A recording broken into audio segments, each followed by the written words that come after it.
समझिए chapter number 2 class 8 का English my mother है ना। पोएम है। This poem is written by doctor APJ Abdul Kalam. ये जो कविता लिखे हैं माई मदर, उनका क्या नाम है? डॉक्टर एपीजे अब्दुल कलाम। डॉक्टर एपीजे अब्दुल कलाम का जन्म 15 अक्टूबर 1931 में हुआ। कब हुआ? 15 अक्टूबर 1931 में। और उनकी मृत्यु कब हो गई? 27 जुलाई 2015, है ना। वो भारत के 11वें राष्ट्रपति बने थे। भारत के क्या थे? 11वें राष्ट्रपति थे, है ना। और क्या, इन्हें मिसाइल मैन ऑफ इंडिया भी कहा जाता है। भारत का मिसाइल मैन भी कहा जाता है इन्हें, डॉक्टर एपीजे अब्दुल कलाम को। देखो क्या लिखा है, answer the following question.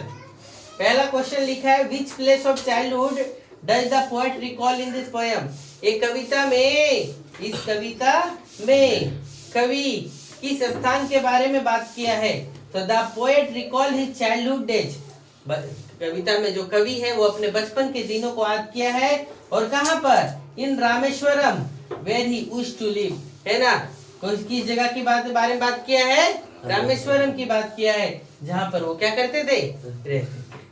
Can you guess the child's daily routine from the poet. आप क्या गेस कर सकते हैं कि कवि का जो बचपन का दिन का रूटीन क्या था? तो एस आई कैन, मैं क्या कर सकता हूँ? बता सकता हूँ। क्या? A child daily routine is very busy. इनके जो बचपन का दिन था वो क्या था?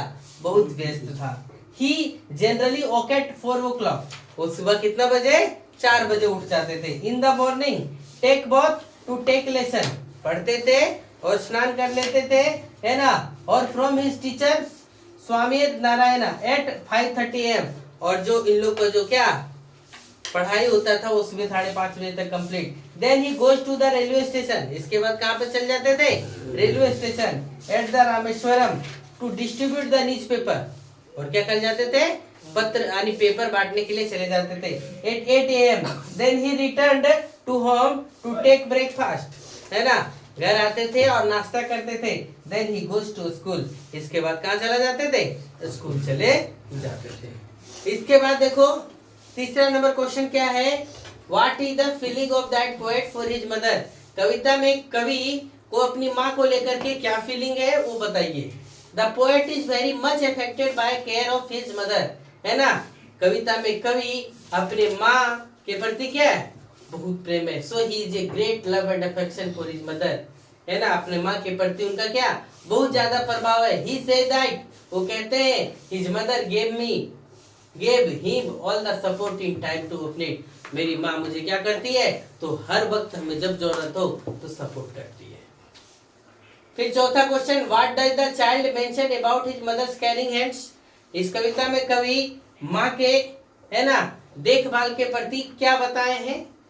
तो the child say that whenever he distress, कहते हैं कि जब हम डिस्ट्रेस होते हैं यानी तनाव में होते हैं, his mother came to him, माँ मेरी पास आती है, to know about all the grief and क्या समस्या, उस समस्या को सुनती है।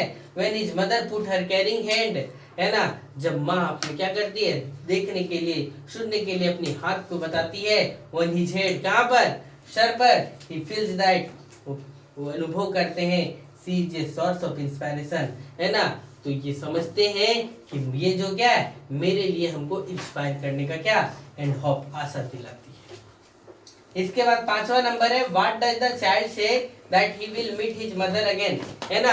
बच्चा अपने माँ से फिर दोबारा कब मिलना चाहते हैं? कविता में कवि अपने माँ से दोबारा कब मिलना चाहते हैं? The child says what is today. बच्चा कहता है कि आज मैं जो भी हूँ, it is due to his mother, अपनी माँ के कारण से हूँ। She gives her face to gain strength, वो हमें क्या करती है? विश्वास दिलाती है, मजबूती प्रदान करने में। He able to face the challenge without fear, है ना, बिना डरे हुए किसी चीज को करने के लिए बोलती है।